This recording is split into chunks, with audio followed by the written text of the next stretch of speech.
Coucou tout le monde, j'espère que vous allez bien. Bienvenue dans ce deuxième numéro de Parlons d'autre chose. Aujourd'hui, on va encore parler de films, puisque j'ai décidé de vous parler du film La prophétie de l'horloge.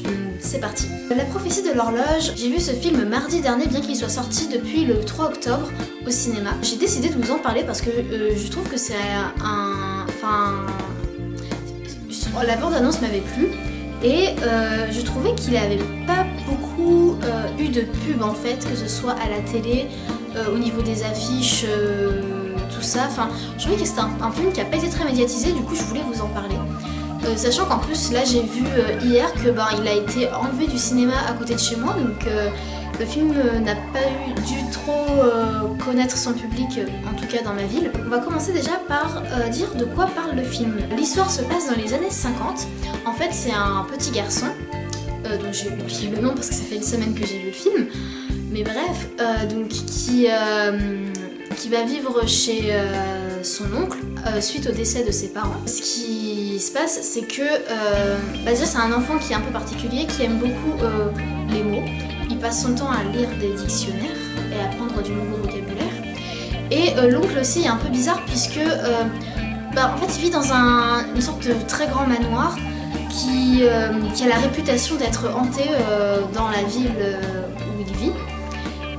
Et du coup, pendant le film, on va voir comment ce petit s'intègre chez lui, chez son oncle, et on va aussi savoir est-ce que cette maison est vraiment hantée ou pas. Voilà au niveau un peu du résumé qui est pas un hyper bon résumé. Donc, je vais pas vous spoiler sur le film si jamais vous avez envie de le voir.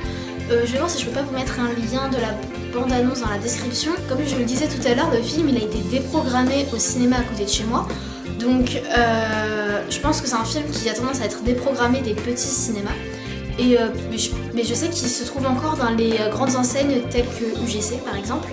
Donc si jamais le film vous intéresse, il y a toujours moyen d'aller le voir, je pense. Maintenant, mon avis sur le film. Moi j'ai beaucoup aimé ce film parce que déjà les personnages sont très attachants. Les trois personnages principaux, on va dire, même si c'est pas complètement tous des personnages principaux, on va dire les trois grandes figures de ce film, ce sont le petit garçon, donc qui se démarque par cette particularité à kiffer les mots, quoi, tout simplement, à connaître des mots très complexes et tout ça. Il a 11 ans dans le film, il me semble, l'enfant il a 11 ans, je crois. L'oncle aussi qui se démarque parce que c'est quelqu'un de très excentrique. Par exemple, il va accueillir son neveu habillé en kimono et tout le monde croit que c'est une robe de chambre alors que c'est juste un kimono. Et c'est vraiment plein de petits trucs comme ça. C'est quelqu'un de très fantasque, de très excentrique et qui est très attachant. C'est d'ailleurs l'acteur qui joue l'oncle est aussi un acteur qui a joué dans la dernière version de Jumanji, qui jouait déjà un rôle comique puisqu'il jouait... je sais pas si vous avez vu le dernier Jumanji, mais en gros, ce sont des adolescents qui sont projetés dans le jeu vidéo Jumanji. Et en fait, il y a une des filles qui est projetée dans le jeu qui se retrouve dans un corps de mec. Et lui, il joue cette personne-là, cette fille qui est dans un corps de mec dans le jeu vidéo en fait. Et ensuite, le dernier personnage dont je n'ai pas parlé encore, c'est la voisine de l'oncle, qui est un peu sa meilleure amie quoi. Et qui en fait, ils passent leur temps à se lancer des pics, à s'insulter et à... c'est vraiment ça, mais en fait c'est vraiment... Ils font ça mais en fait ils sont vraiment ils ont vraiment une amitié très forte et c'était vraiment hyper intéressant à voir à l'écran je trouve. Et ça les rendait très attachants en plus. Ensuite je trouve que le point fort ce sont les effets spéciaux qui sont très bien faits. En même temps on est en 2018 et... donc forcément maintenant on a plus de technologie pour tout ça. Après au niveau de ce qui m'a plu, l'histoire aussi est hyper intéressante puisque en fait on a envie on regarde le film jusqu'au bout parce que on a envie de comprendre le truc en fait, on a envie de voir où ça va mener en fait, donc c'est très bien réussi à ce niveau là. Et juste un moment dans le film en fait que j'ai trouvé un peu étrange, c'est dans le début où en fait, donc comme je l'ai dit, le petit a perdu ses parents et en fait il passe son temps avec vous savez les sortes de boules noires avec le 8 dessus et en fait on secoue et ça donne des prédictions, genre on pose une question, on secoue, ça donne une prédiction. Et il a ça tout le temps avec lui et son oncle il lui dit non mais qu'est-ce que tu fais avec ça, tu sais en gros tu sais que c'est des conneries. Et là le petit se met à pleurer, mais comme si c'était la fin de sa vie en fait. Et j'ai trouvé ça, à ce moment-là, juste pas très crédible, et le jeu de l'acteur du petit un peu exagéré pour ce que c'était, puisqu'en fait en gros c'était un objet que lui ont laissé ses parents. Et je comprends qu'il est touché machin, mais il pleure vraiment comme si c'était la fin de sa vie, alors que c'est juste une remarque que son oncle lui a faite. Et c'est juste ce moment-là que j'ai trouvé un peu surjoué. Sinon, tout le reste, le jeu d'acteur était parfait, que ce soit au niveau des enfants ou des adultes. On est surpris jusqu'au bout, je trouve. Et en fait, ce que j'aime bien dans ce film-là, c'est que c'est un film familial qui peut toucher tous les âges, je pense. Donc les enfants s'y retrouvent. Je trouve que les adultes s'y retrouvent aussi. Après, moi j'y suis allée avec ma mère. Ma mère a bien aimé le film aussi. Moi-même, je suis jeune adulte et j'ai bien aimé le film. Je me suis pas sentie perdue quoi, parce qu'en fait, il y a tout le côté fantastique qui permet de nous émerveiller en fait, et on redevient un peu comme un enfant face à ce film, avec cette maison qui est animée, avec plein d'objets qui vivent tout seuls en fait, qui ont leur propre personnalité. Vous comprendrez si vous voyez le film ou si vous l'avez déjà vu. Ensuite, le dernier point dont je voulais parler, c'est le thème de ce film. Parce que bien sûr, on a toute cette histoire concrète autour de la maison, de ce qu'elle cache, de ce que l'oncle cache à son neveu aussi. Mais surtout, le vrai thème de cette histoire, c'est le fait d'être différent, le fait d'être bizarre. Le fait d'être différent, on en parlera dans un autre Parlons d'autre chose. Pas tout de suite, hein, j'ai prévu dans longtemps sur ma liste de vidéos à faire, mais on en parlera au bout d'un moment. Et en fait, ce que prône ce film et que je trouve génial, c'est que le fait d'être bizarre, ce n'est pas quelque chose de mal. Au contraire, ça nous rend unique, ça nous rend... ça fait de nous ce que l'on est en fait. Et le vrai message de ce film, de ce que j'ai compris en tout cas personnellement, c'est que chacun doit rester tel qu'il est, on ne doit pas se changer pour faire plaisir aux autres.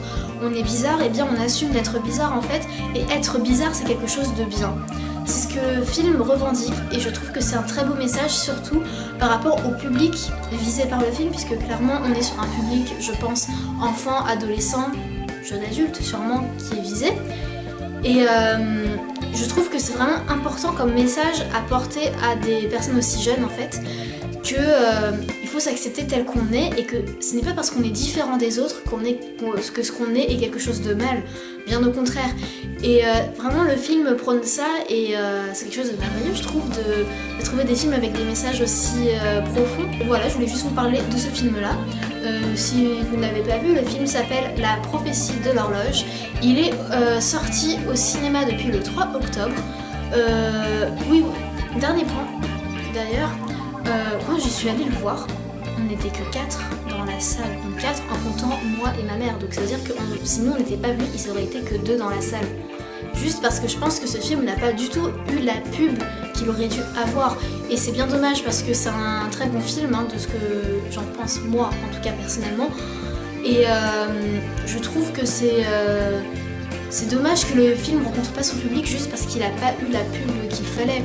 Enfin, je pense que par exemple le film Aladdin dont j'ai parlé dans ma dernière vidéo, clairement il n'avait pas besoin de plus que ça de pub, puisqu'on avait de grandes stars françaises dedans. On avait Kev Adams, Jamel Debbouze, Eric et Ramzy. Donc ce film-là, il se fait de la pub tout seul en quelque sorte, puisque il est porté par des stars. Alors que là, La prophétie de l'horloge, il a pas ce film-là n'a pas cette chance-là en fait, puisque parce que tout simplement c'est un film étranger, c'est un film américain si je dis pas de bêtises.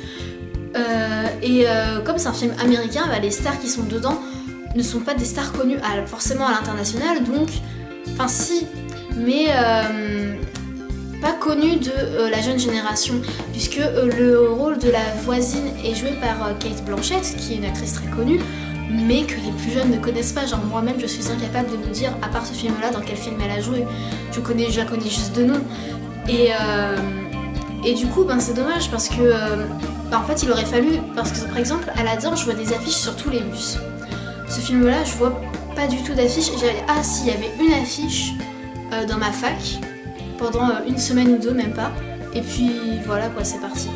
Donc je sais pas si tout le monde est allé le voir à sa sortie ou si c'est parce que il n'y a pas eu assez de pub. Parce que là on est à quoi ça fait quoi, même pas 3 semaines qu'il est sorti, peut-être à peu près 3 semaines. Et il y a déjà que plus personne qui va aller le voir en salle, donc c'est un peu dommage. Donc voilà, donc du coup je voulais vous parler de ce film là, puisque c'est un film que j'ai bien aimé, que j'ai trouvé très bien, que je vous conseille. Donc voilà, c'est tout pour cette vidéo, j'espère qu'elle vous a plu, j'espère qu'elle n'a pas été trop longue ni trop ennuyeuse. A bientôt dans une prochaine vidéo, salut!